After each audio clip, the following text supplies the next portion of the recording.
Telugu Desam party ప్రభుత్వం ఏం చేసినా చాలా వ్యూహాత్మకంగా ముందుకెళ్తోంది. ముందు ఒక పథకం ప్రకారం విద్యుత్ ఛార్జీలు పెంచే ముందు విద్యుత్ బకాయిలు పెరిగిపోయినాయి. జగన్మోహన్ రెడ్డి అప్పులు చేసేశారు. సర్దుబాటు ఛార్జీల పేరుతో ఎన్ని కోట్ల రూపాయల భారం వెయ్యక తప్పట్లేదు అంటూ ప్రిపేర్ చేశారు జనాల్ని. అలాగే అన్ని విషయాల్లో ఇప్పుడు కూడా అనర్హులను ఏరివేసే విషయంలో కూడా ప్రిపేర్ చేస్తున్నారా? ఇప్పటికే జగన్మోహన్ రెడ్డి గారి హయాంలో ఒక అతిపెద్ద పథకంగా భావించింది జగనన్న కాలనీలు. ఇప్పటి వరకు ఏ సీఎం ఇవ్వలేదు ఇంటి స్థలాలు, ఇళ్ల స్థలాల పట్టాల పంపిణీ, అది కూడా సెంటున్నర భూముల్లో అనేది. అటువంటి జగన్మోహన్ రెడ్డి జగనన్న కాలనీల్లో కూడా లోపాలు జరిగినాయి, లేదంటే వాళ్ళ బినామీలకే ఇచ్చారు. 28 లక్షల పట్టాలు ఇచ్చామని చెప్పుకున్నారు, అందులో 9 లక్షల పైగా బినామీలే ఉన్నారు, అనర్హులే ఉన్నారు అనే పాయింట్ అయితే తెర మీద తీసుకొచ్చారు. ఒక్క జగనన్న కాలనీలే కాదు, మిగిలిన పథకాల్లో కేంద్ర ప్రభుత్వం ద్వారా వస్తున్న పథకాల్లో కూడా అనర్హులు ఉన్నారు, అందులో కూడా బినామీలు ఉన్నారు అని చెప్పే ప్రయత్నం చాలా స్పష్టంగా చేస్తున్నారు. ఏంటి ముందే జరగబోయే దానికి ప్రిపేర్ చేస్తున్నారా జనాల్ని, లేదంటే నిజంగా జగన్మోహన్ రెడ్డి గారు జగనన్న కాలనీల పేరుతో అంత మాయ చేశారా? ఇది అంశం మీద చర్చించే ప్రయత్నం చేద్దాం. సార్, నిజంగా పట్టాలు ఏవో చేతికి ఇచ్చారు కానీ కొంతమంది పట్టాలు కూడా తీసుకోలేదు అనేది, బినామీలు ఉన్నారు లేదంటే అనర్హులు ఉన్నారు అనేది మొదలైందా? అనర్హుల ఏరివేత ముందు ఎలా చూడాలి? ఏదైనా ఓ పథకానికి సంబంధించి మధ్యలో ఆపేయాలంటే ఒక కారణం చూపెట్టాలి. అవును, వాలంటీరు దొంగం చేసాం, వాళ్ళని అమ్మాయిల బ్రోకర్లను చేసాం, పక్కన పెట్టేశాం. పబ్లిక్లో పెద్దగా రెస్పాన్స్ ఏం లేదుగా. దెన్ సచివాలయాలు అవన్నీ వేస్ట్, అనవసరపు స్టాఫు, డబ్బులు దండగా పక్కన పెట్టేశాం.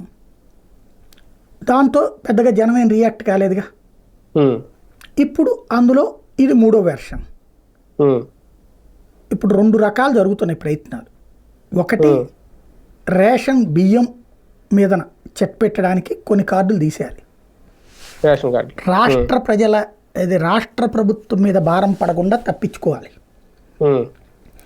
వాస్తవంగా 2 రకాలు ఇవ్వాలి బియ్యం. ఇదివరకు రేషన్ బియ్యం ప్లస్ ఉచిత బియ్యం 2 రకాలు వచ్చినాయి కదా కరోనా టైంలో. తర్వాత కూడా వచ్చినాయి 5 కిలోలు 5 కేజీలు. అవును, కానీ ఇప్పుడైతే ఇవ్వట్లేదుగా, ఒకటే ఇస్తున్నారు. అంటే ఇందులో రాష్ట్ర ప్రభుత్వం అసలు రేషన్ ఎక్కడ ఇస్తుంది? నిశ్శబ్దంగా రాష్ట్ర ప్రభుత్వం రేషన్ నుంచి తప్పుకుంది.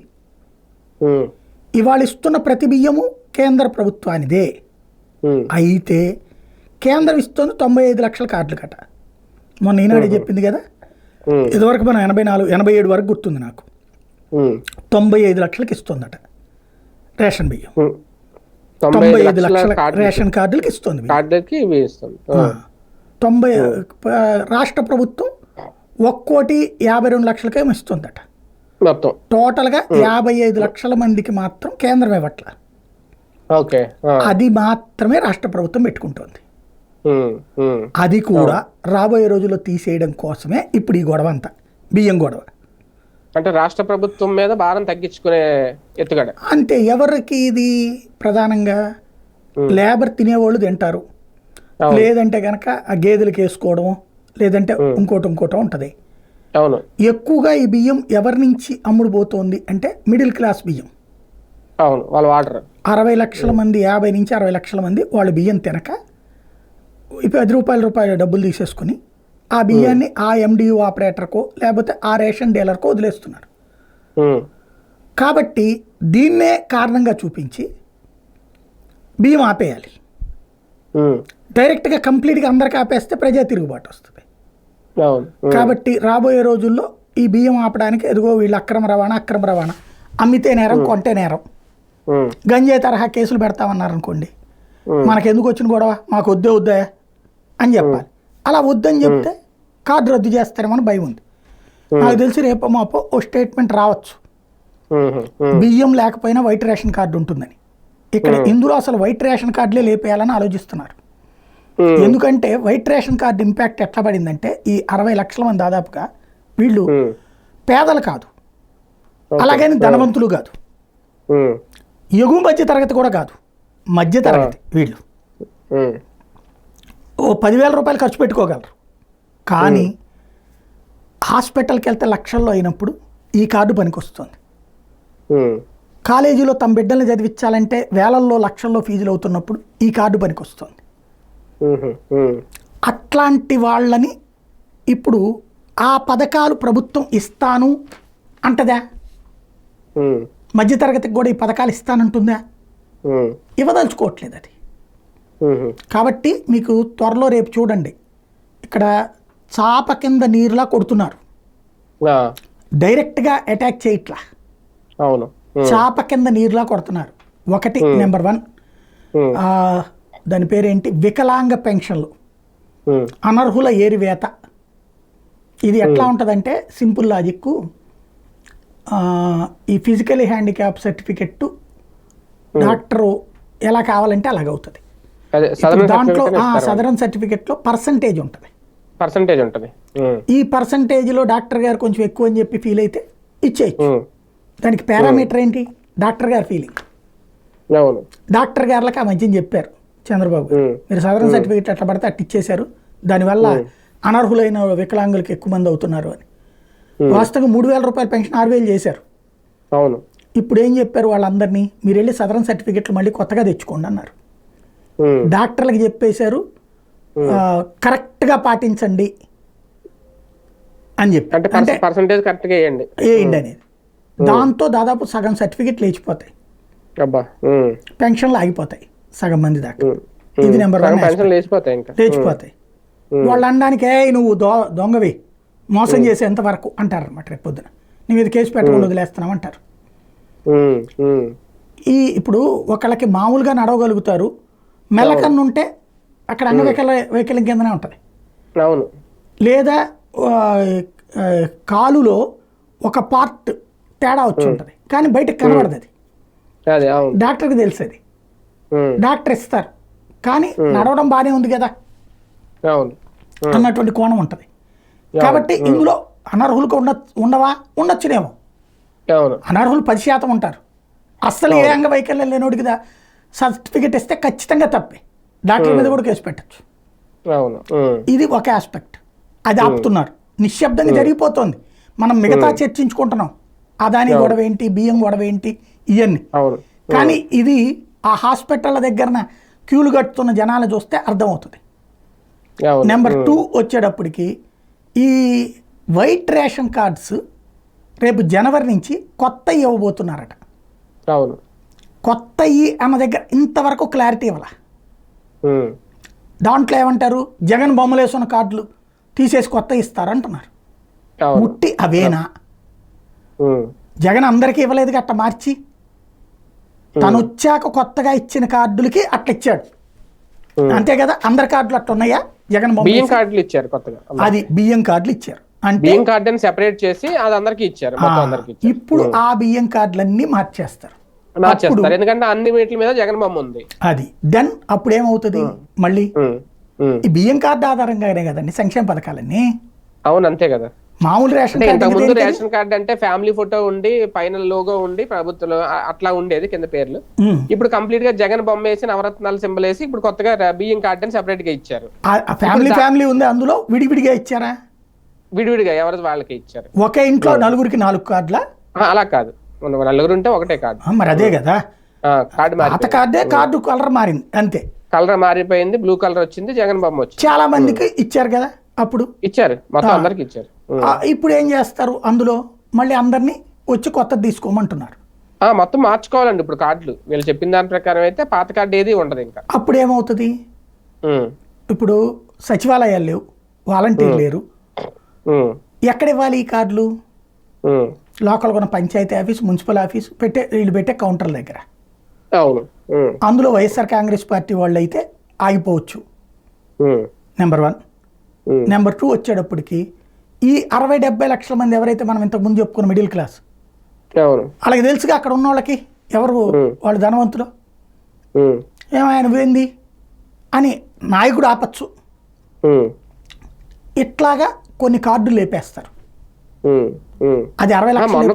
నిన్న కూడా ఈనాడులో రాసింది ఏంటంటే క్లియర్ గా సచివాలయాలే అన్నారు, సచివాలయాల దగ్గర కొత్త రేషన్ కార్డులు అర్హులైన వాళ్ళకి మళ్ళీ ఇస్తారు, మీరు మార్చుకోండి, కొత్త లోగోతో రాబోతుందని చెప్పి చాలా స్పష్టంగా రాశారు. అక్కడ అర్హులైన వాళ్ళకే మళ్ళీ కార్డులు మంజూరు చేయబోతున్నాయి సచివాలయాలు అని కూడా రాశారు క్లియర్. అంటే అర్థం ఏంటి, ఇప్పటికున్న కార్డు అర్హుడు కాదా? అది అది ఇప్పుడు సచివాలయం డిసైడ్ చేస్తుంది అది కూడా కాదా అని. ఇప్పుడు అదే సచివాలయంగా ఇంత ముందు కూడా ఇచ్చింది కార్డు. అవును అదే కదా మరి. ఇంకా కొత్తగా ఏంటి? అదే అందరికి కార్డులు మారి అది నేను అనేది అది నిశ్శబ్దంగా జరిగిపోద్ది. ఇప్పుడు కరెంటు బిల్లు ఇవాళ చూస్తే నేను ఎవరితో చూసా బిల్లు, వాళ్ళకి కాలిన కరెంటు 7,000 రూపాయలు యూనిట్ల వరంగా చూస్తే, ఫైనల్ బిల్లు 9,000 రూపాయలు. ఏంటయ్యా అంటే 2,000 రూపాయలు అడిషనల్ ఛార్జెస్. ఏంటిది? ఇది అసలు చర్చిస్తామా మనం? 9,000 రూపాయల బిల్లు 7,000 కాలింది అంటే 2,000 రూపాయల ఛార్జెస్. అదేదో ఎనర్జీ ఛార్జెస్ అట, తర్వాత అదేందో ఫిక్స్డ్ ఛార్జెస్ అట, ఏందేందో రాశారు అందులో. పైన మనం వాడిన కరెంటు బిల్లు ఏమో 7,000 అట, ఈ 2,000 అట. ఈ ప్రతి ఒక్కరికి వస్తాయి కదా ఈ నెల, వచ్చే నెల ఇంకా పెరుగుతాయి. ఇది సగం బాధుడే, వచ్చే నెల ఇంకా పూర్తి బాధుడు ఉంది. ఇవన్నీ డైవర్ట్ అవ్వాలంటే ఇంకో చర్చ రావాలి. అదే కదా. కాబట్టి ఇష్యూ డైవర్షనల్ టాక్టిక్స్ అనేది నడుస్తూ ఉంటుంది. కానీ ఒకటి సార్, లాస్ట్ టైం ఏం జరిగిందంటే ఇవన్నీ జగన్ వచ్చిన తర్వాత ఈ పథకాలు పెట్టడం, వాళ్ళకి ఏదో రూపంలో రకరకాల రూపంలో డబ్బులు ఇవ్వడం, లేదంటే ఈ ఇళ్ల స్థలాలను ఇవన్నీ వచ్చినప్పుడు ఆంధ్ర వాళ్ళు చాలా మంది, తెలంగాణలో ఉన్న వాళ్ళు తిరిగి ఇక్కడికి వచ్చేసారు, హైదరాబాద్ నుంచి తెలంగాణలో వివిధ చోట్ల ఉన్న వాళ్ళని. ఇప్పుడు ఇది కంటిన్యూ అయితే మళ్ళీ యథావిధిగా అక్కడ కరెంట్ బిల్లులే బెటర్, ఇక్కడ కరెంట్ బిల్లులు పెరిగిపోయినాయి, ఇక్కడ ఏమీ రావట్లేదు అంటే మళ్ళీ వాళ్ళు యథావిధిగా తిరిగి మళ్ళీ పెట్టబెడ సర్దుకుని వెళ్ళిపోతారేమో. అంటే సింపుల్ అండి. ఇక్కడ పాయింట్ ఏంటంటే జనాలకి ప్రయోజనం కలిగించడం లేదు. ఇప్పుడు మీరు అన్నట్టు ఇళ్లకే ఉంది. ఇప్పుడు ఫర్ ఎగ్జాంపుల్ అప్పట్లో ఒకసారి గుర్తుకు తెచ్చుకోండి, అమరావతి కుంభకోణం అని వైసీపీ వాళ్ళు ఏం ప్రొజెక్ట్ చేశారు, భూములు ఇచ్చారు కదా వీళ్ళు, ఇచ్చిన దానికి బదులుగా రిజిస్ట్రేషన్ చేయాలి కదా 1200 గజాలు. కోర్టు కూడా ఆర్డర్ వేసింది కదా రిజిస్ట్రేషన్ చేయమని. రిజిస్ట్రేషన్ చేస్తే ఇన్ని వేల మంది రాలేదు అని చెప్పారా లేదా? వాళ్ళు ఎవరు, అసలు స్థలం ఎవరిది, ఎవరిచ్చారు, ఎందుకు రిజిస్ట్రేషన్ చేయించుకోవట్లేదు? ప్రభుత్వం పేపర్లో అడ్వర్టైజ్ కూడా చేసింది, రండి యాడ్ చేయించుకోండి అని. 5,000 మందో 6,000 మందో రాలేదన్నారు కదా. ఎవరు వాళ్ళు?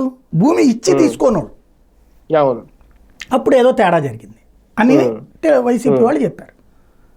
ఇక్కడేంటి, స్థలాలు ఇచ్చారు, తీసుకున్నారు, కొంతమంది తీసుకోలేదు, ఆ తీసుకోనోళ్ళు 9 లక్షలు అని చెప్తున్నారు. ఇప్పుడు ఆ కారణంగా 9 లక్షలు క్యాన్సిల్ చేస్తారు. అంతే. సరిగ్గా చెప్పాలంటే కొంతమందికి అది ఇచ్చే టైంలోనే కదా ఆగిపోయినాయి, కోర్టు ఆపిచ్చింది కదా. ఇప్పుడు ఫర్ ఎగ్జాంపుల్ అమరావతిలో ఇచ్చిన వాళ్ళు దగ్గరగా 60,000 70,000 వాళ్ళకి చేతికి కాగితాలు ఇచ్చారు ముందు, ఫైనల్ పట్టా చేతికి ఇచ్చేటప్పుడు ఆగిపోయింది. R5 ఉంది, అది ఆగిపోయింది కదా.